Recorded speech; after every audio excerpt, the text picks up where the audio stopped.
এবার তোমরা মক্কায় যাও এবং সেখানে গিয়ে খোঁজ করো।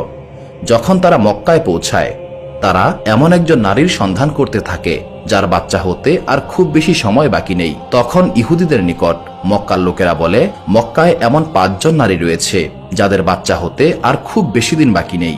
তখন ইহুদিরা বলে, এমনটা নয়, সে কোনো সাধারণ বাচ্চার মতোও নয়। আমাদের এমন একজন বাচ্চার সন্ধান দাও যার জন্মের পূর্বেই তার পিতা মারা গিয়েছে। তখন মক্কার লোকেরা বলে, এমন একজন বাচ্চার জন্ম হবে, সে হলো আব্দুল মুত্তালিবের নাতি। আব্দুল মুত্তালিবের ছেলে আব্দুল্লাহ কয়েক মাস আগেই মারা গিয়েছে। এই কথা শুনে ইহুদিরা সেখান থেকে চলে যায় এবং তারা বলতে থাকে, আফসোস, আজ নবুয়ত আমাদের নিকট থেকে মক্কাবাসীর নিকটে চলে গেল। দিন এইভাবেই যাচ্ছিল।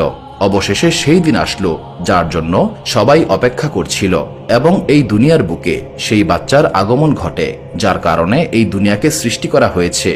সেই বাচ্চার জন্ম হতে চলেছে যার জন্য চাঁদকে 2 টুকরো করে দেওয়া হয়েছিল, যার সম্মানে সূর্যকে তার জায়গায় সম্পূর্ণরূপে স্থির করে দেওয়া হয়েছিল।